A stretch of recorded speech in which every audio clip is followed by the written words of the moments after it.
बनाने के लिए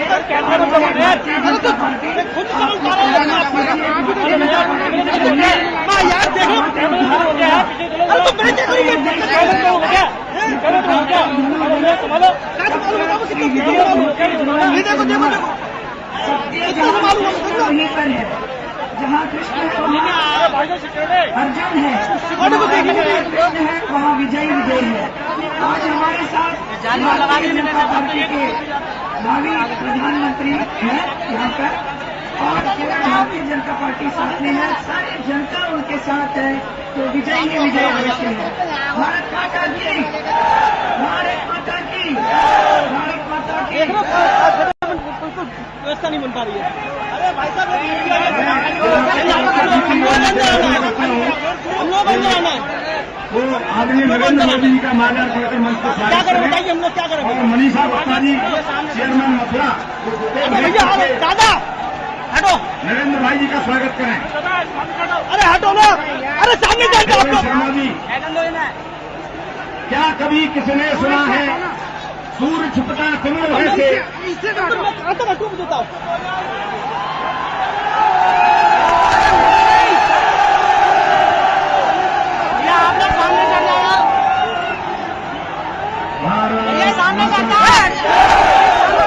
भारत माता की मंच पर विराजमान भारतीय जनता पार्टी के सब लोग यही क्यों खड़े हो रहे हो? ऐसा सामने से हट जाओ ना। सभी वरिष्ठ नेतागण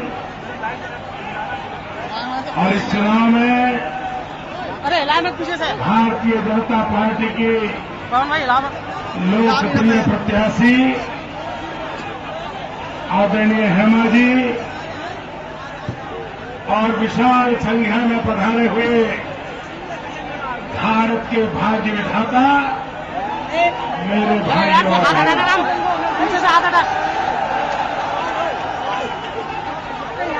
मैं आज द्वारकाधीश की धरती से आया हूं, ब्रजवासियों को नमन करने आया हूं। संभालने की कोशिश कर रहा हूँ। देखो देखो अब लोग सब खर्च करो। ये देख करके ये पॉलिटिकल पंडित क्या सोचते हैं? हाथ हटाना कंधे पे।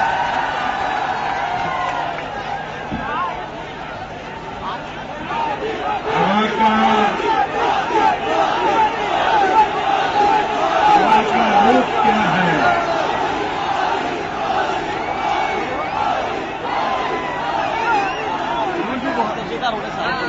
भाइयों बहनों, जब चुनाव घोषित हुआ था तब आंधी नजर आती थी,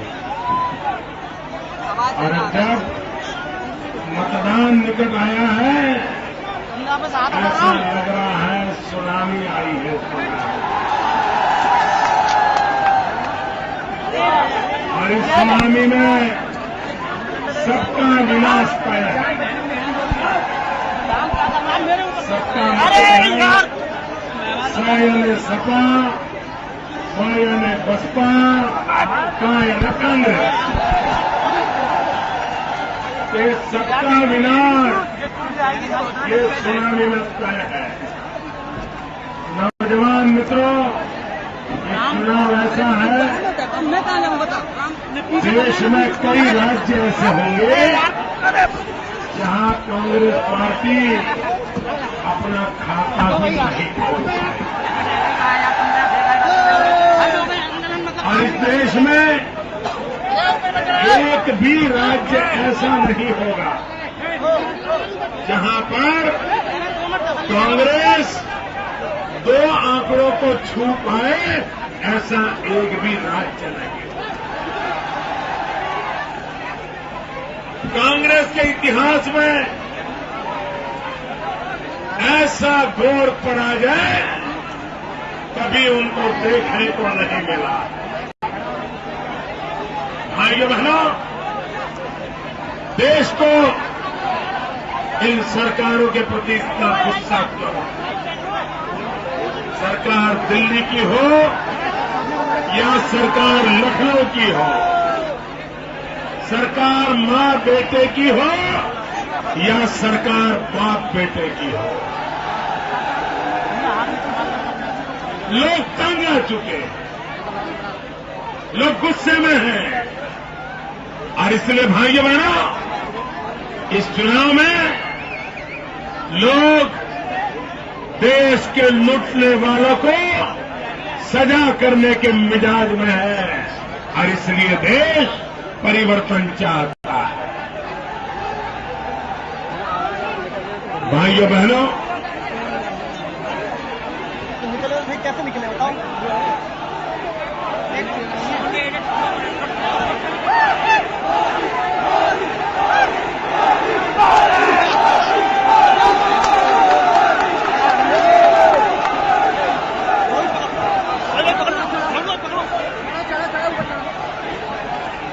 नौजवानों, आपका प्यार मेरे सर आंखों पे।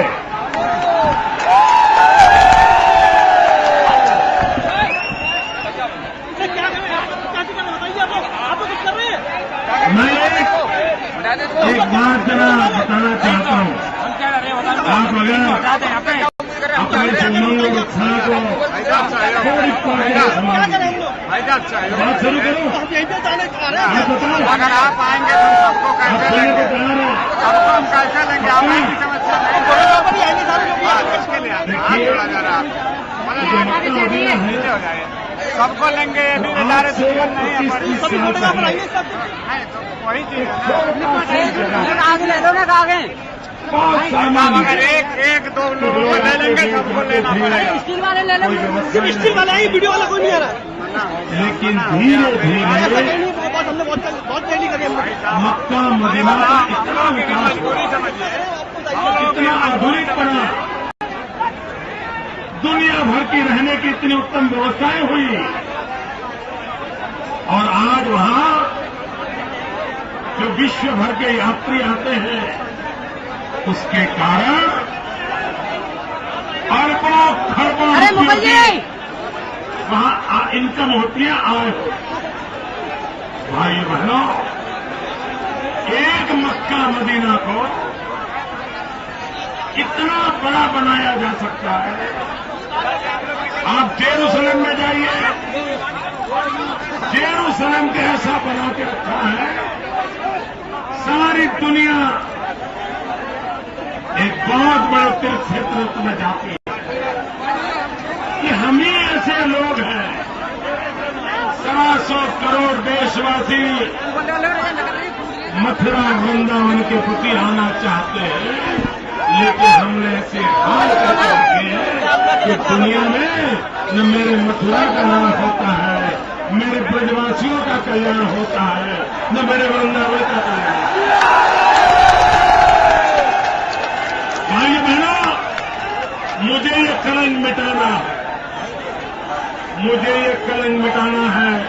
125 करोड़ देशवासियों की जहां आस्था है वो दुनिया में उसका नाम हो, ऐसे ये जगह मुझे बनानी है। आप आकर के द्वारका देखिए, 10 साल पहले का द्वारका देखिए और आज की द्वारका देखिए, आसमान जमीन का अंतर कर दिया है भाई।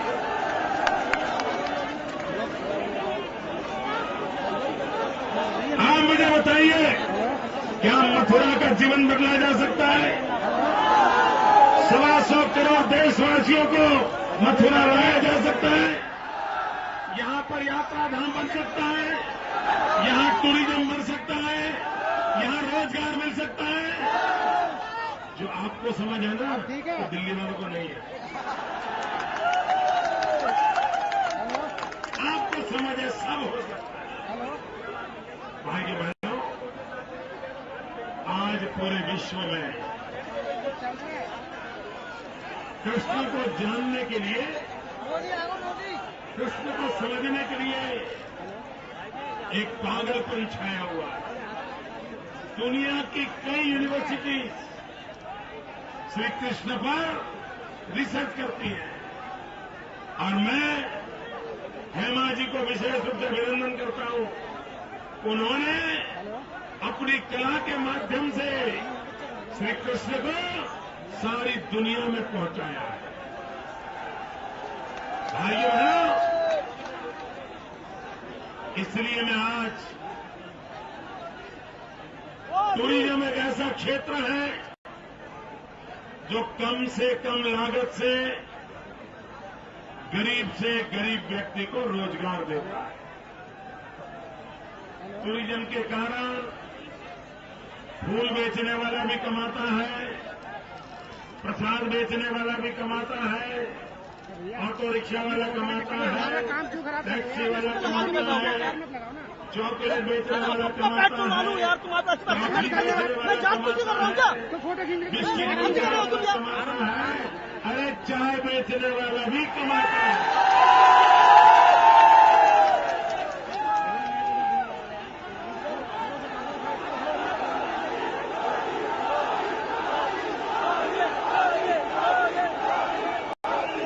गरीब से गरीब को रोजगार मिलता है। अगर हमारी पूरी ब्रिज की परिक्रमा उसको अगर आधुनिक बनाए, सारी सुविधाओं से सज्ज करें, तो लाखों यात्री यहां की जिंदगी को बदल सकते हैं। और ये काम मुझे करना है, इसके लिए मुझे आपके आशीर्वाद चाहिए। भाइयों बहनों,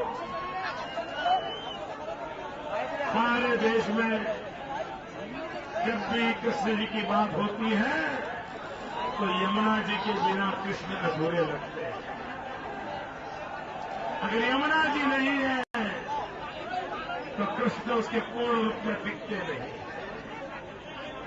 लेकिन क्या मेरे कृष्ण की यमुना को हमने गंदी नाली बना दिया है कि नहीं बना दिया? क्या ये कृष्ण भगवान का अपमान नहीं है? क्या यमुना जी हमारी ऐसी हो? क्या यमुना जी शुद्ध होना चाहिए कि नहीं? भाइयों बहनों, नदी को कैसे शुद्ध किया जाता है, नदी अच्छी कैसे रखी जा सकती है, मैं ब्रिजवासियों को कहता हूं, मेरे गुजरात एक बार आइए, हमने साबरमती नदी को कैसा बनाया है जरा देख लीजिए। आप में से जिन नौजवानों को गूगल गुरु के जो विद्यार्थी हैं, आप में से जो गूगल गुरु के विद्यार्थी हैं, वो जरा इंटरनेट पे जाके साबरमती रिवर फ्रंट लगाइए, आपको चकित हो जाएंगे वहां की तस्वीर देख करके। जो काम साबरमती में हो सकता है वो यमुना जी में भी हो सकता है। भाइयों बहनों, ये मां बेटे की सरकार ने आपके साथ धोखा किया है, नौजवानों के साथ धोखा किया है, आपके साथ वादा खिलाफी की है। आप मुझे बताइए, जिन्होंने धोखा किया उनको क्या करोगे? जिन्होंने धोखा किया उनको क्या करोगे? वादा खिलाफी की उनको क्या करोगे? भाइयों बहनों, उनको सजा देने का ये वक्त आया है। कमल पे बटन दबा करके उनको सजा दो, कमल पे बटन दबा करके सजा दो। ये मां बेटे की सरकार, इसने 2009 के चुनाव में वादा किया था 10 करोड़ नौजवान को रोजगार देंगे। मां बेटे की सरकार ने वादा किया था 10 करोड़ नौजवान को रोजगार देंगे। मैं जरा पूछना चाहता हूं, यहां कोई है जिसको दिल्ली सरकार ने रोजगार दिया हो?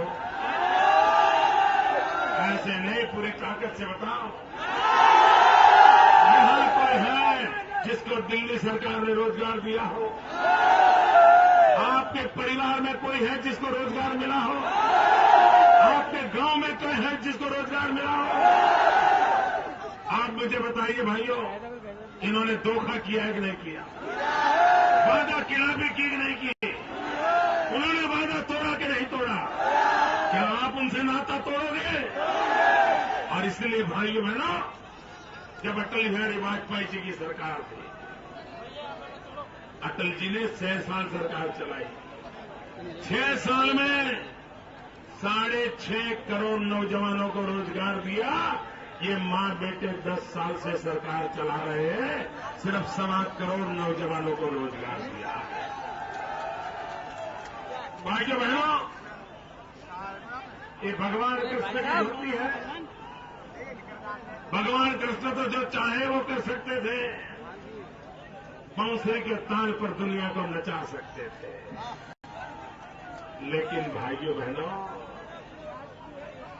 आपके मथुरा में ऐसा कोई नौजवान होगा क्या, ऐसा कोई जादूगर होगा क्या जो 10वीं कक्षा तक पढ़ा हो, जिसके जेब में 1 लाख रुपया हो और 3 साल में 300 करोड़ हो जाए? ऐसा कोई नौजवान है क्या भाई? ऐसा कोई जादूगर है क्या? 1 लाख रुपया का 3 साल में 300 करोड़ बना दे, ऐसा कोई जादू देखा है? मां बेटे के पास है। मां बेटे के पास ऐसा जादू है। 1 लाख रुपया जेब में है, 10वीं पास नौजवान है, 3 साल में 300 करोड़ रुपया बना दे।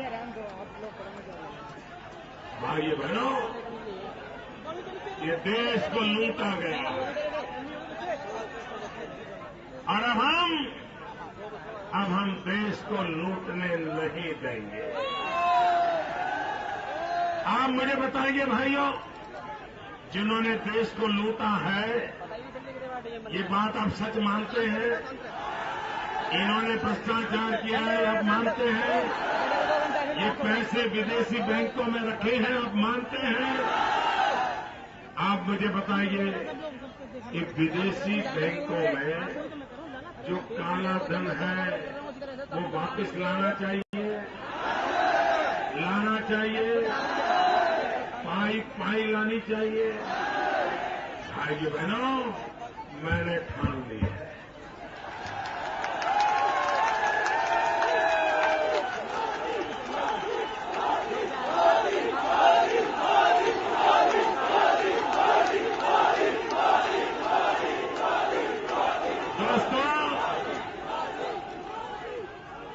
भगवान रामचंद्र की भी परंपरा है, प्राण जाए और वचन न जाए। और इसलिए भाइयों बहनों, मैंने ठान ली है, दुनिया में किसी भी बैंक में हिंदुस्तान की लूट का पैसा पड़ा है, पाई में वापस लाऊंगा, पाई। और वो पैसे मेरे देश के गरीबों के काम लगा दूंगा।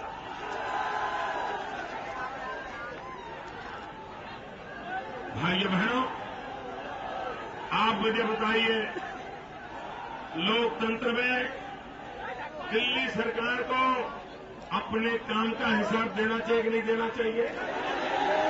पल पल का हिसाब देना चाहिए कि नहीं देना चाहिए? पाई का हिसाब देना चाहिए कि नहीं देना चाहिए? ये जवाब देते हैं क्या? इन्होंने कहा था 100 दिन में महंगाई दूर करेंगे। महंगाई गई क्या? महंगाई गई? महंगाई कम हुई? महंगाई बढ़ी? जवाब देते हैं। ये मां बेटे भाषण कर रहे हैं, एक बार भी महंगाई का जिक्र करते हैं क्या? महंगाई के लिए कोई जिम्मेवारी लेते हैं क्या?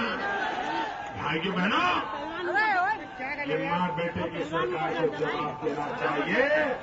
10 साल उन्होंने क्या क्या किया,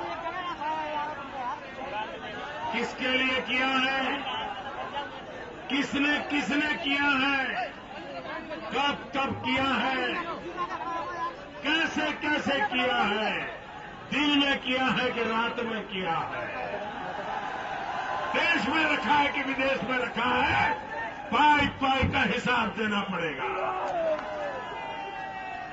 भाई बहनों, अब दिल्ली सरकार का तो जाना तय है। 16 तारीख को सब साफ हो जाएगा। आपने देखा होगा, अखबार देखे होंगे, टीवी देखे होंगे, कांग्रेस के लोग हों, सपा के लोग हों, बसपा के लोग हों, ये क्या बोलते हैं? क्या बोलते हैं? एक ही बात बोलते हैं, कुछ भी हो जाए मोदी को रोको, मोदी को रोको, जो करना पड़े करो, मोदी को रोको। क्यों मालूम है? ये मोदी को रोकना क्यों चाहते मालूम है? उनको पता है अगर मोदी आ गया तो 16 तारीख के बाद उनकी जगह कहां होगी, इसलिए कांप रहे हैं, कांप रहे हैं भाई।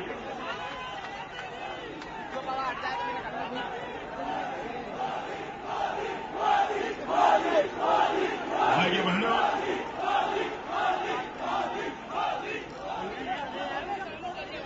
ये लोग गरीबों की मजाक करते हैं, गरीबी की मजाक करते हैं। ये सोने का चम्मच लेकर के पैदा हुए हैं, इन्होंने गरीबी देखी नहीं। उनको गरीबी क्या होती है तो गरीब के घर देखने के लिए जाना पड़ता है, टीवी कैमरा वालों को लेकर के जाना पड़ता है। और जैसे लोग ताजमहल के पास खड़े रहकर के फोटो निकालते हैं ना, कि गरीबों के पास खड़े रहकर के फोटो निकालते हैं। इनको पता ही नहीं है गरीब को हाथ होते हैं, गरीब को पैर होते हैं, गरीब को जबान होती है, गरीब को पेट होता है, इनको पता ही नहीं है। वो देखने के लिए जाते हैं, गरीब टूरिज्म करते हैं, वो गरीबी का टूरिज्म करते हैं। और किसी बच्चे को उठा करके गोद में बिठा करके फोटो निकलवाते हैं, और फिर गरीब के घर में जाके उसका सारा खाना भी खा जाते हैं। भाइयों बहनों, जिसने ताजमहल नहीं देखा उसको ताजमहल देखने जाने का मन करता है। इन्होंने गरीबी देखी नहीं, साल में एक बार गरीबी देखने के लिए जाते हैं। भाइयों बहनों, मैं तो गरीबी में पैदा हुआ, मैंने गरीबी देखी। रात को घर में चूल्हा नहीं जलता था, मां कितना रोती थी मुझे याद किया। भाइयों बहनों, हम रेल के डिब्बे में चाय बेचते बेचते आज आपकी सेवा करने के लिए आए। ये लोग गरीबी की मजाक उड़ा रहे हैं। भाइयों बहनों, जिन्होंने गरीबों को इतना दर्द दिया, दुख दिया, अब इनके दिन पूरे होने वाले हैं। अब दिल्ली में गरीब की आवाज उठने वाली है। अब दिल्ली में आवाज सुनाई देगी, गरीब की सुनाई देने वाली है। और इसलिए भाइयों बहनों, मैं आपसे अनुरोध करने आया हूं, मैं आज पूरे उत्तर प्रदेश से प्रार्थना करने आया हूं कि आप अब दिल्ली में, आप मुझे बताइए, दिल्ली में कैसी सरकार चाहिए आपको? कैसी सरकार चाहिए?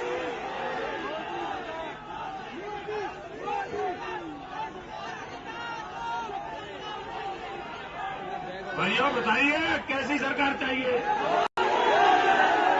अरे किसकी चाहिए नहीं पूछ रहा हूं, कैसी चाहिए?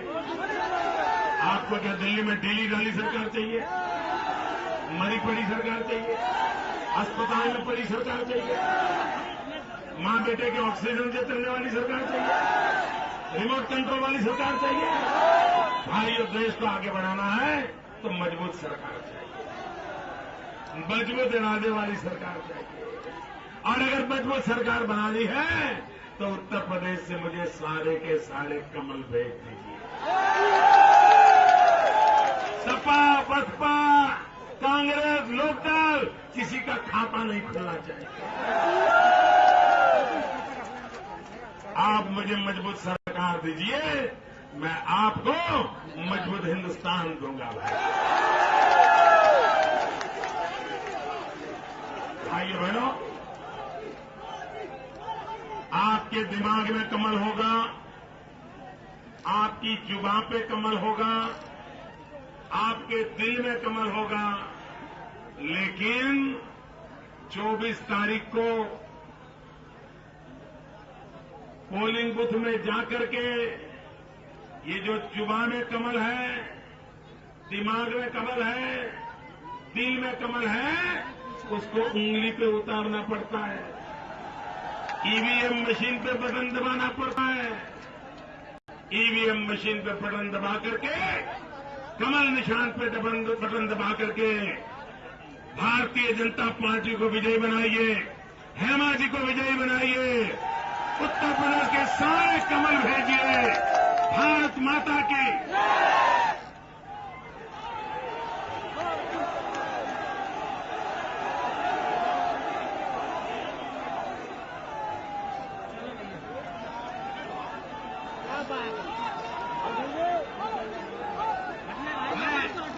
डॉक्टर डीपी गोयल जी धन्यवाद करें।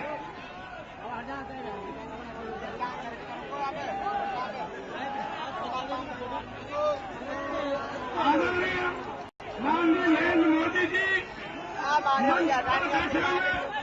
भारतीय जनता पार्टी जनपद मथुरा के सभी वरिष्ठ नेतागण, सामने मेरे विराजमान मथुरा की जनता, भारतीय जनता पार्टी के नौजवानों, आप इतनी बड़ी संख्या में आए हैं भाई नरेंद्र मोदी जी को सुनने आए। आपने बड़ी लगन से उनको सुना तथा निश्चित